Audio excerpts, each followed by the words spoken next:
Kasi walang political base si Martin Romualdez.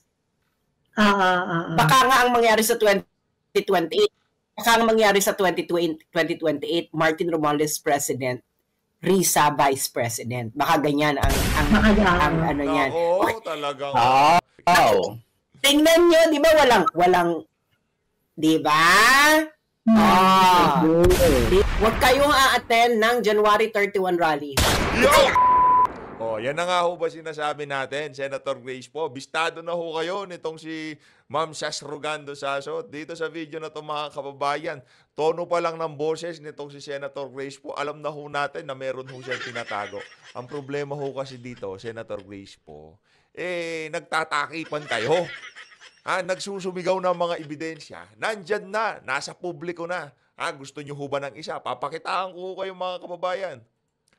Pero bago ho yan mga kababayan, isang like at isang subscribe. Masaya na ho tayo dyan. At sa mga gusto sumali sa ating community, alam nyo na ho gagawin. Yung join button nandyan lang sa baba. Ito.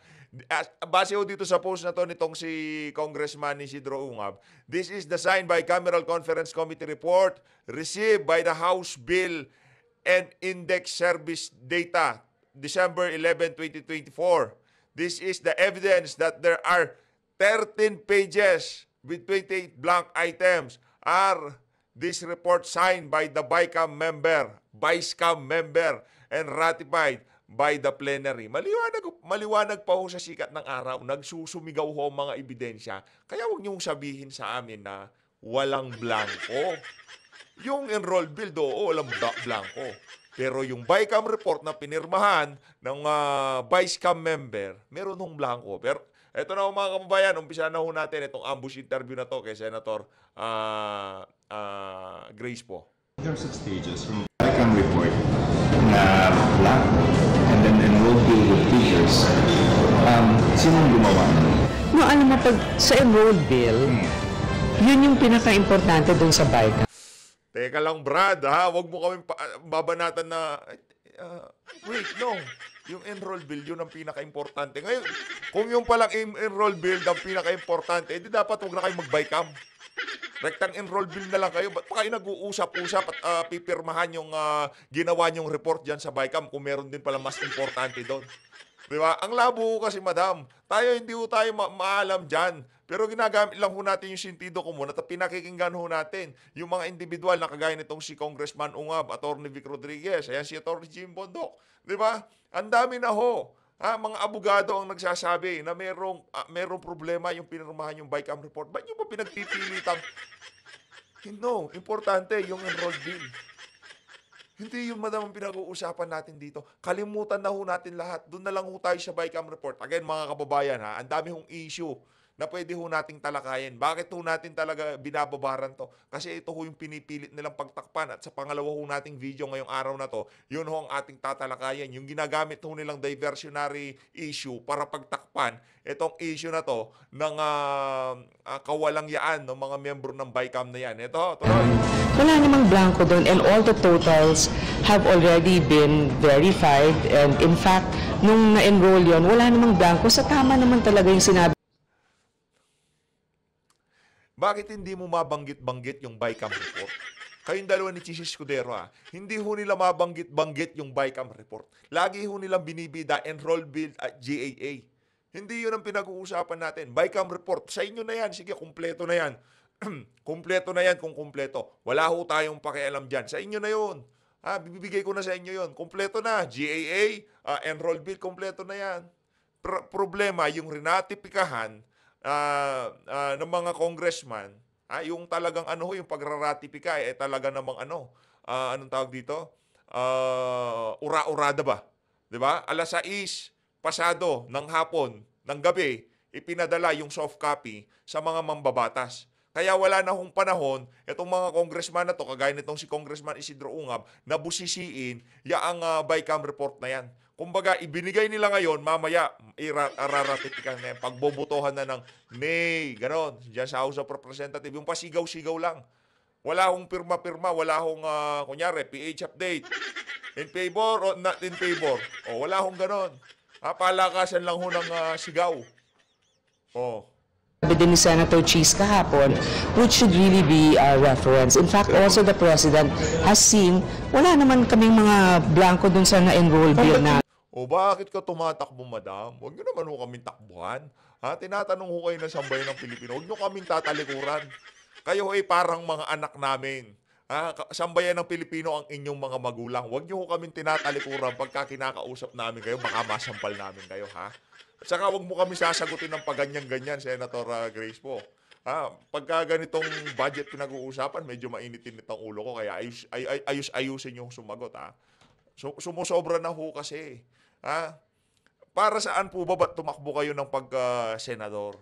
Sa bagay, no? Para maitulak yung mga pangsariling interes. Para maitulak yung mga pangarap pa diyan sa politika. Yun lang naman ho talaga ang plano. Wala na hong iba. Eto, rekta ho tayo dito sa ating mga magaganda at naggagandahan. Maganda na, naggagandahan pa. Ito ho talaga, mga balagbag to. Ika nga, itong si Ma'am Shas at itong si Ma'am Joey. Madam, banatan nyo na ho itong mga walang hiyang to. Ito, malakas bumanat to mga to eh. Kagigising ko lang, gusto ko lang sabihin na huwag kayong a-attend ng January 31 rally. Ay, alam mo, sobra nilang deceitful. Sobra nilang deceitful, as in. January 31 rally is a pro-Martin Romualdez rally. Tingnan niyo yung statement nila. Kahit isang issue about Martin Romualdez, wala silang. Wale. Huwag aaten ng 31 rally, January 31 rally. Naku, ano yan? Lolokohin ho kayo ng mga yan. Sino bang organizer niyan? Si Trilly Lane. Nakakita rin ho tayo ng ano dyan ng material dyan eh. Ika nga, mamaya ho, panoorin ho na. Pag-usapan ho natin yung January 31 na rally na yan. Pero ngayon, sila Ma'am Sa. Talaga? Di ba yun sa akin? Di ba yun lahat ng dilawan na lahat ng dilawan na social media, yung Impact Leadership, yung Pilipinas Today, mga dilaw yan eh.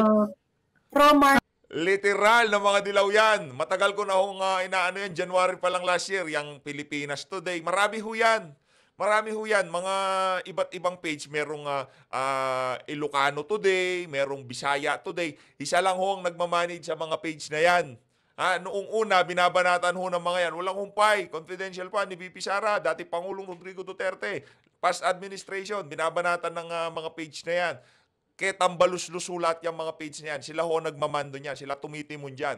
Kaya kung ano man lumalabas dyan, talagang yung pinambabayad sa mga moderator, sa mga editor, o kung sino man, malamang sa malamang, galing ho yan sa kaban ng sambayanan. Kaya wag ho kayong magpabudol dyan sa mga impact leadership na yan. Naku, yan yung mga, yung BBM youth. Naku po, ano ho yung mga yan, yung mga page niya, yan ho yung mga panggulo sa social media. Yan dapat ang mga binaban. Yan ho dapat ang mga rini-report. Ayun. So wag kayong, do not be deceived. Ngayon, di ba nga, ang gagawin nila, yun ang gusto ni Martin, kailangan parehong pahinain si Bongbong at si Sara. Kaya kita mo, di ba, ano nakalagay dun sa ano nila? Alice, Sara Alice, wait. Di ba ang issue? Bilyon na tapos si Sara yung paalisin. It is a deception.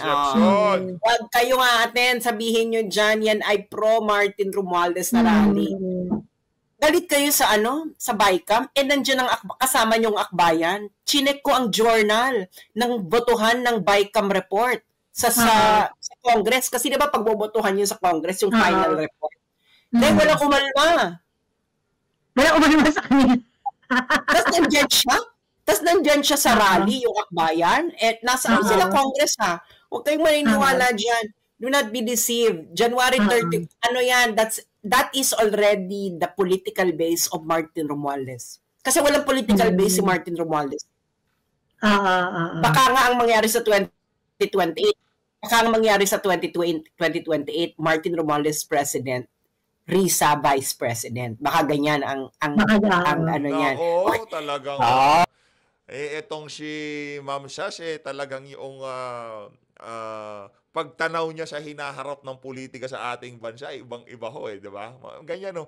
Ganyan ho mga kababayan, di ho yung nag-iisip ng 1 year, 2 year, 3 years ho kagad. Ganyan kalupit yang si Ma'am Shas at yan si Ma'am Joey. Sabagay, malulupit naman lahat ng pinapalaw natin. Third floor, si Ma'am Joey, sino pa ba?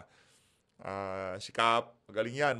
Yung mga banateros. Malulupit naman ho talaga. Si si Atty. Trixie, magaling din ho yan. Mamaya, pakinggan ho natin yung mga punto de vista nitong si Atty. Trixie. Oh.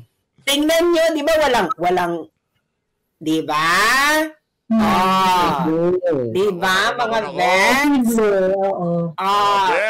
Basahin ninyo yung statement. Pumunta kayo dun sa ni Shell. Kababasa ko lang sa ni Cathy Binag tapos naloka nga ako. Bakit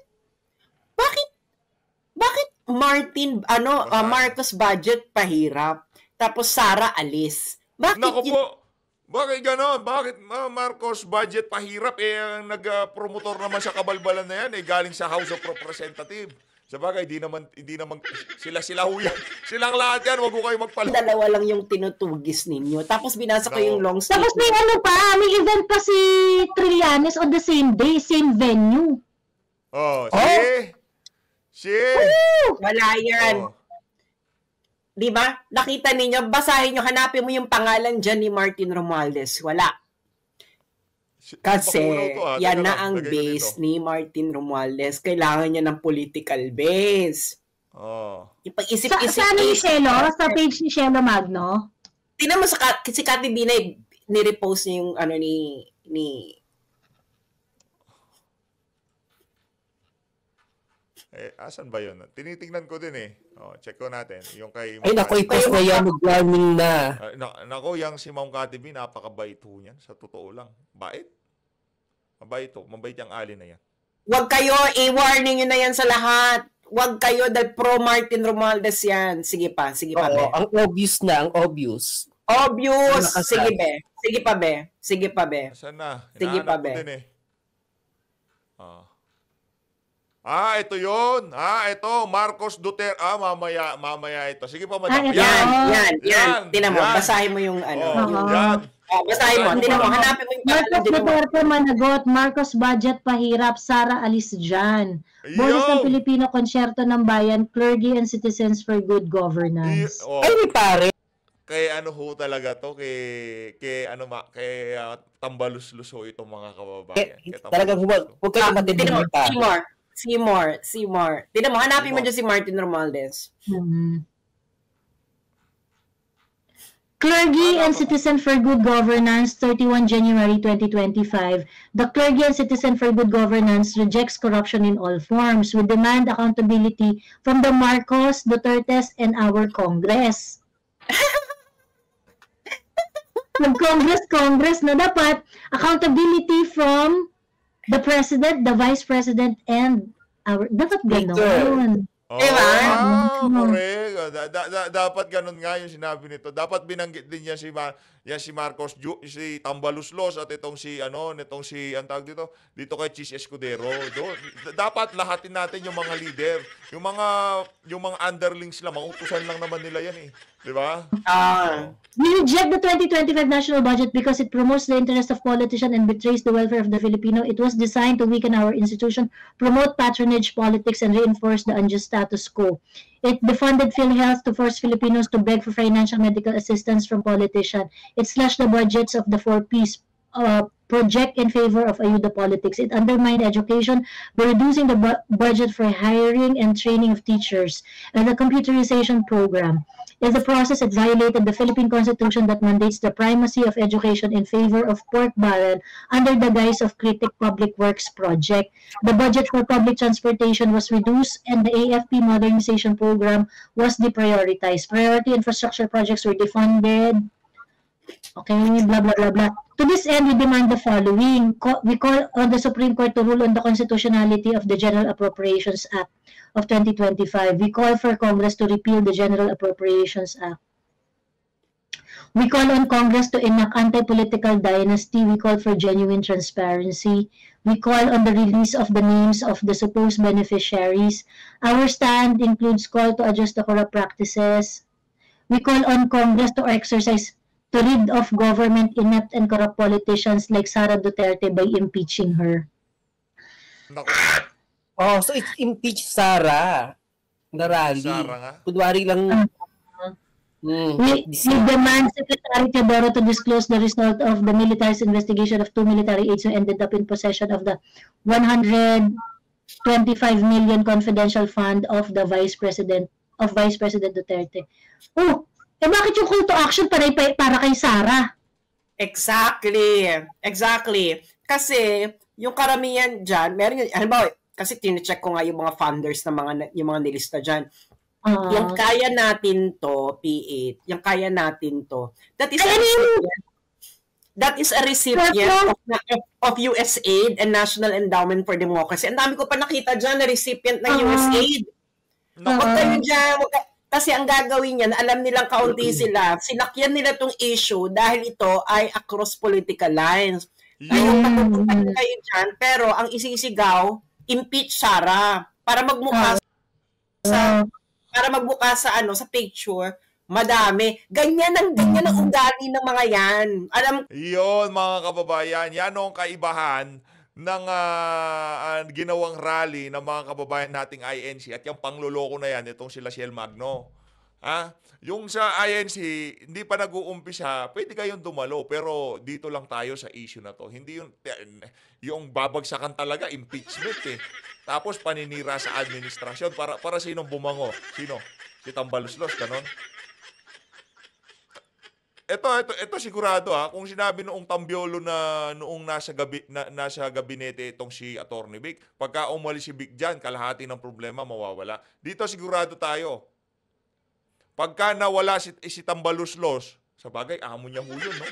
Pagka nawala si Tambaluslos dito sa eksena na to, ganun pa rin ho. Kasi bangag nga pala, sorry, nakalimutan ko, bangag nga din ho pala yung presidente natin, no? Kaya kahit na anong gawin natin, kahit sinong ihalal niya dyan, lolokohin lang siya, o yung asawa niya nagpapatakbo sa Pilipinas, kaya ganun pa rin ho mangyayari. Kahit sinong maupo dyan sa House of Representatives, sa Senado, dahil hindi nga marunong magpresidente, ika nga ni VP Sara, ganito rin ho, kahihinatnan ng ating bansa. Ang pinaka lang ho talaga, ang kumbaga saving grace, maging presidente itong si VP Sara. Yun lang ho yung senaryo na nakikita ko na panalo ang sambayan ng Pilipino. Yun lang ho. Dito sa 2025, ang ang nakikita nating panalo ang senaryo. Pagka nanalo yan sila Attorney Vic, yan sila Pastor Apollo Kibuloy, yan sila Kong Marcoleta, si Attorney Jimmy Bondoc, yan ang natin, yan ang saving grace natin pagka napanalo natin yan. Pero pagka yan, wala tayong napanalo siya, ako, yari tayo. Wala na ho mga kababayan, ang paghahasik ng dilim nitong mga walang yan na to, talagang magdidire-diretso ho. Kaya, ayusin ho natin yung mga kandidato ho natin, talagang ikampanya ho natin sa inyong mga kamag-anak, please naman. Nakikiusap po ako sa inyo. Ako na hong nakikiusap para ikampanya nyo itong ating mga kandidato. Kasi siya na ho kayo, ang ingay dito sa harap na. Ako yan. Kaya ako, na ako sabi ko, bakit itong si Shelo wala itong binabanggit about heavy luggage, bakit ang banat niya kay Martin Romualdez very light.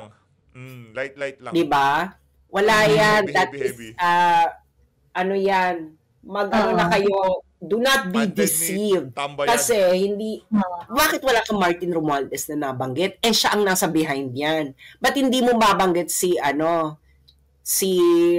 yung mga bycam na dilaw? Di ba may mga dilaw na nasa bycam? Isa-isayin natin yan. Si Stella Kimbo, ba't hindi nyo mabanggit? Wala yan. Maganda ng mga punto ni Ma'am Sas. Hindi nyo masabi-sabi, no? Wala yan. Dinideceive lang kayo niyan para magbukas. Pagkatapos, gusto pang pakiusap, tapos ang call to action for Congress to act to impeach corrupt officers like Sara Duterte. Bakit si Sara, billion yung inaward ng House of Representatives sa sarili nila? Wala yan. Alam nyo na, di ba? So, puntahan nyo yung wall ngayon ni Shelo Magno. Bakit ayaw yung paalisin si Martin Romualdez? Ba't ayaw yung singilin si Martin Romualdez sa heavy luggage? Yun, meron ng decision yun sa Delaware. Puntahan nyo ngayon, now na. Gago, no?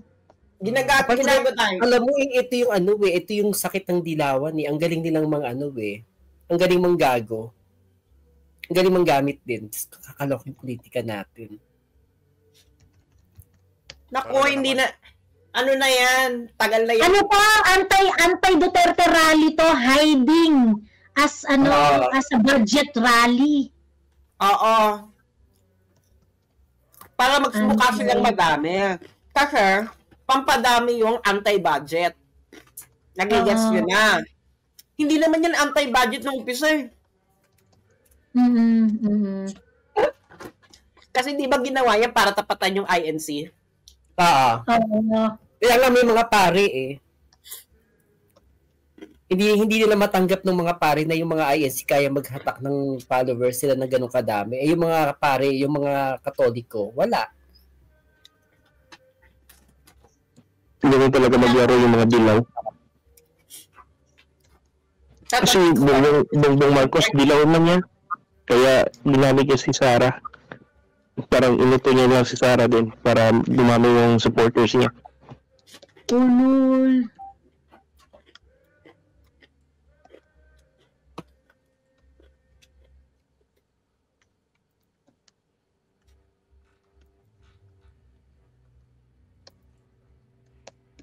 Buti nakita mo, Sas. Yung pa bang Actually, may nakita na yung ako nagpo-post niyan eh. Actually, nung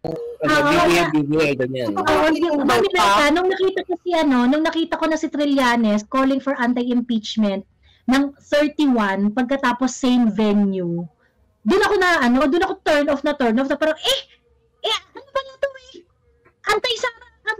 ano pala, nandiyan pala si Trillanes, alam na. Diba? Miss Joey, ito ba yung ini-invite ka? Ito yon? Ay, tinitingnan ko kasi yung 31 din yung invitation sa akin eh.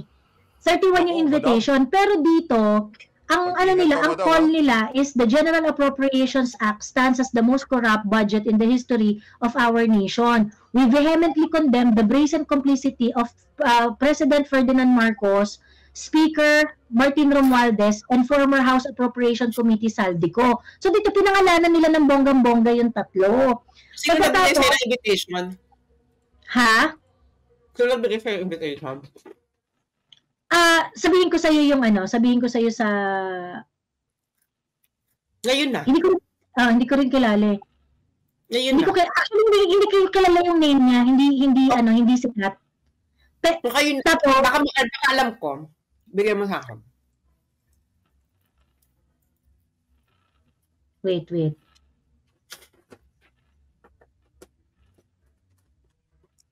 Kay Guanzon daw pala yung binabasa mo. Kay Guanzon.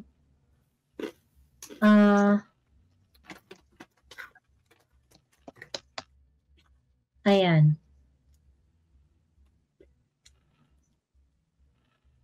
Ayun. Pagkatapos, nagtanong ako. So, sabi nila sa akin kasi, ayan, so we kindly ask for your support by signing our movement and sharing it with your audience. Your influence can significantly amplify our message and inspire meaningful change. Pagkatapos, sinend ko yung photocard ni Trillanes, yung pinost ni Flipping Express. Sabi ko, sama na kayong lahat sa rally sa January 31 para sa impeachment ni VP Sara. We are inviting everyone to join the multi-sectoral rally para sa impeachment ni Sara on 31, 9 a.m. at the People's Power Monument. Panimula pa lang ito. Let our voices be heard. Tapos tinanong ko, is this true? Sabi ko ganun. Tapos nagsumagot sila. Sabi niya, yes, it's true. But the rally I mentioned is calling for action against 2025 GAA and asking Speaker FMR, BBM, and Saldico to take responsibility. There are several rallies scheduled for that day. Mukhang ini-scam ka nung kausap mo. Oo. Alam mo gagawin nila yan? Ang gagawin nila yan, padadamihin nila yung tao. Tapos, ipopronta nila sa international press, o ito, anti-impeachment Sara. Ganyan yan, dahil. Oo. Sabi ko, you allowed it to be done on the same day and same venue? Sabi ko, So Trillanes is one of the organizers of the 31 rally. Sabi niya, no po, he is organizing a separate rally. But it is on the same day. Sabi kong ganon. Sabi nila, yes, you allowed it to be done on the same day and same venue? Parang too much of a sabi ko, you should not allow this event. You should not allow this event to be tainted by anti-Sara calls if you are serious. Yun sabi ko. Too much of a coincidence na, Miss Joey, na yung rally ni Trilly is on the same day, same venue. Tapos meron namang another rally for the budget, diba?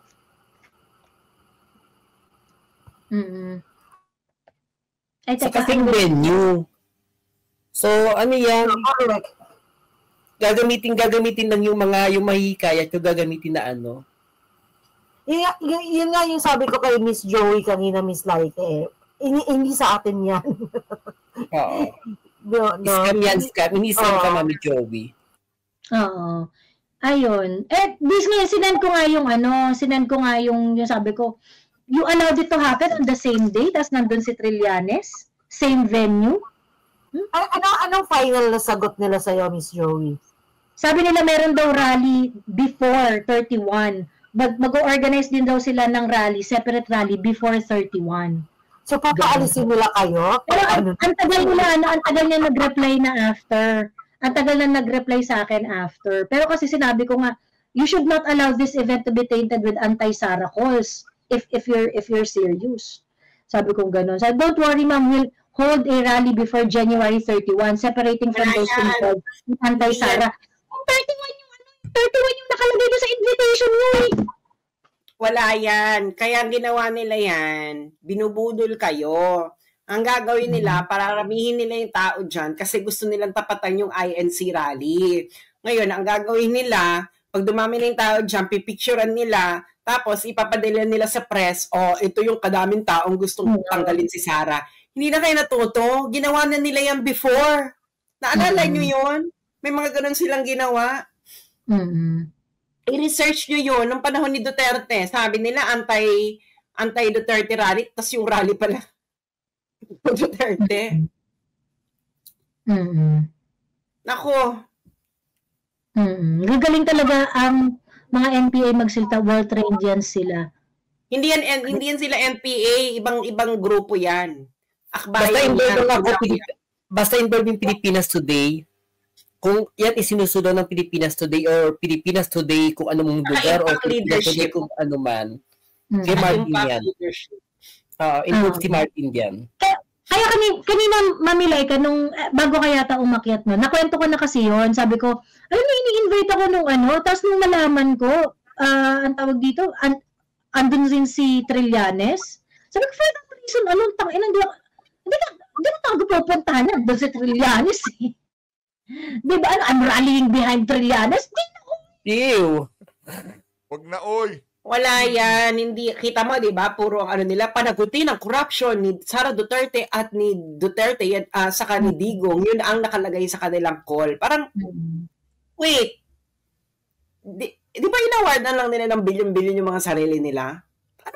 Corruption. Ito malinaw na malinaw. Si Martin may malinaw na heavy luggage issue na ano na sa Delaware. Hindi nyo mabanggit. Huwag kayo maniniwala. Tapos, malapit na ang 2028. Ang si Martin Romualdez, kailangan niya ng political base. Hindi, parang kulang yung BBM base for Martin Romualdez kasi hindi lahat yan sold sa mga Romualdez, ang mga loyalista. Ang karamihan ng mga loyalista ayaw sa mga Romualdez yan. Correct. Kasi yung ibang loyalista sinisisi yung mga Romualdez. Elda nung unang panahon. Diba? Kaya kailangan niya ng ibang political base, hindi ba? Kaya nga, di ba, sinong kasama niyan? Ni-recruit niya na sa kanyang, si Stella Kimbo. Si Stella Kimbo, dilaw yan eh. O, ba't hindi nila mabanggit si Stella Kimbo? Bakit hindi nila mabanggit yung heavy luggage? Hindi kina-cover yan ng mga ng mga dilaw.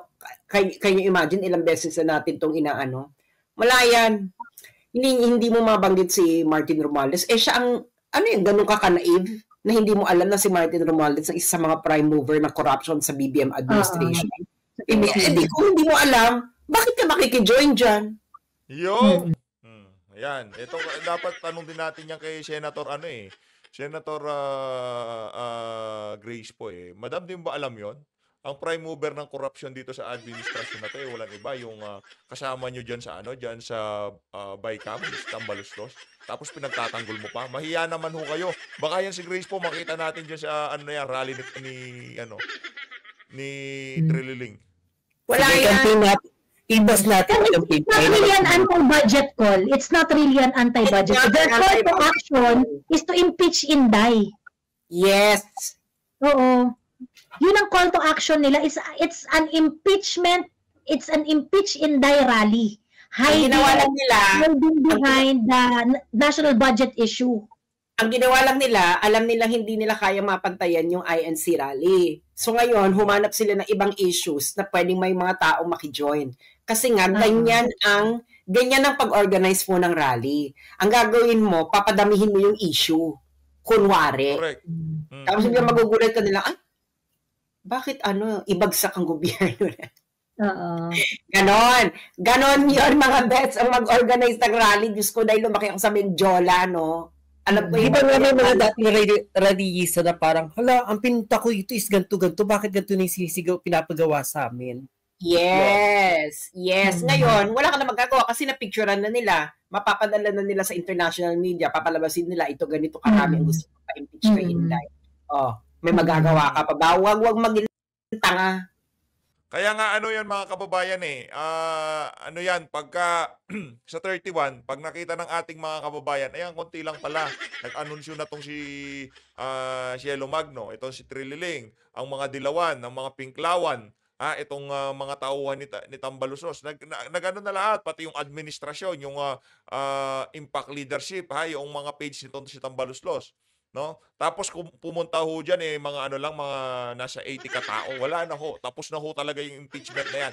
Doon na ho talaga tayo magkakaalaban. Kasi yung sinasabi ho nila na majority ng mga Pilipino, doon sa survey, gusto ma-impeach si BP Sara. Ngayon, para doon sa mga gusto ma-impeach si BP, lumabas kayo sa January 31 para magkaalaman tayo. Wala yan. Pag ganyan, hindi kayong maniwala. Bex, may kukwento pala ako sa'yo na may kukwento ko sa'yo pag hindi pang public consumption. Okay.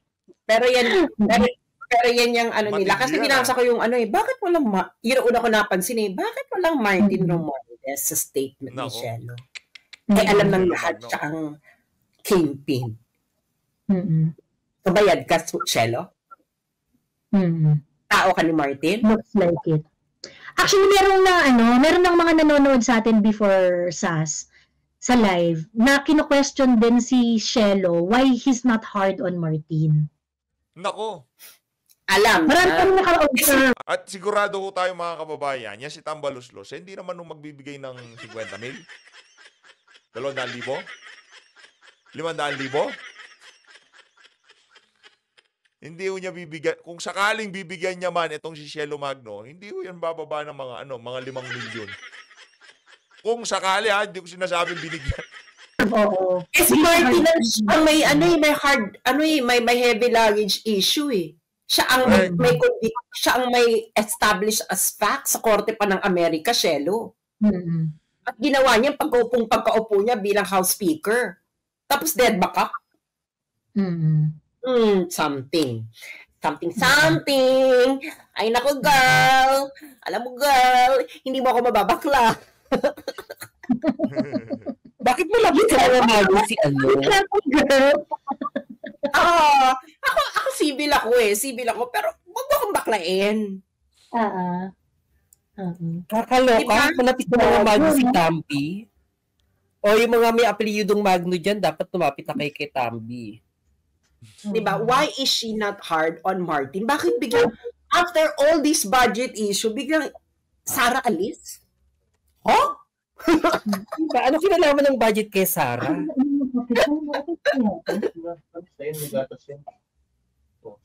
Huwag kayo dyan. Girl. I know, Jello. You were still okay with me, but girl. Baka yung argument naman nila nito is yung INC daw ginamit na para manghikayat ng mga BBM supporters kasi sabi in support of the president. Talagang in support of the president yung nila, in support of the statement of the president. Hindi mapa-impeach si Sara. Tapos ginamit na ng mga BBM supporters na in support daw ng president, yung ganun. So nagpuntahan din sila doon, pero pagdating nga doon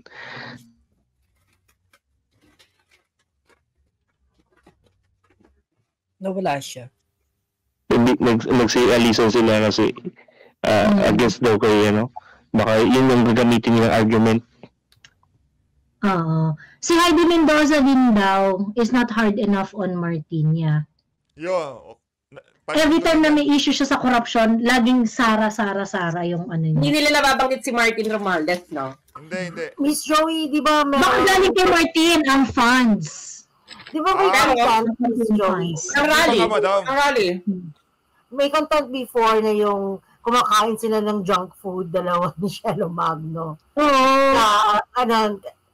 Pertaining to Mary Grace Piato. So, doon nga sila kinanako nga sila kinanado sa TikTok. So, Sara na naman, di ba? Pero they never made a content or a post na pertaining to Martin. Or about malala yun.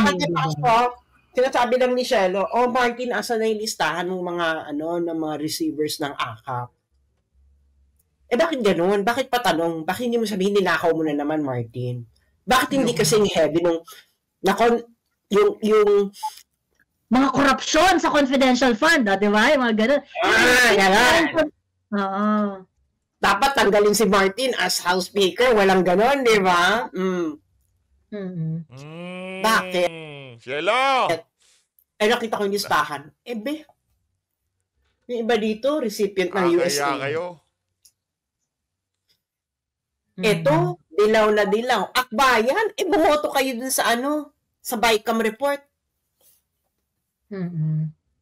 Ay, nako.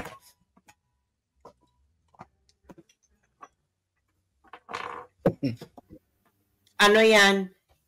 Nagpapadami ng tao. Yun ang niya, nagpapadami sila ng tao. Kaya ang ginawa nila, anti-budget din to. Kasi alam kasi nila, pag anti-budget, marami yung sasama, ganyan. Tapos pag nandun na, isisigaw na nila, impeach, Sara, gaganyan na sila. Tapos yun ang i-report ng media. Gets yun na. Yun ang i-report ng media, papipicture nila, papadala nila sa international press.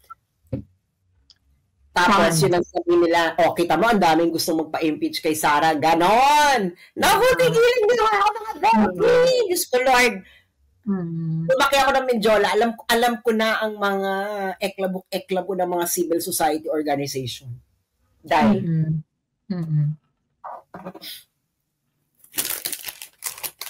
Kaya hindi ko inaano si Hindi nyo basta-basta maluloko tong si Ma'am Sas at itong si Ma'am Joey, no? Hindi madadaan sa bola yan. At kahit bigyan ng mabigat na maleta yan itong si Tambalusos, hindi ko tatanggapin ng mga yan. Yun ang sinisigurad natin dito. So always, maraming salamat sa pag-support sa PH Update. Mag-ingat po kayong lahat. Mahal lahat ng Pilipinas. Maraming salamat mga kababayan.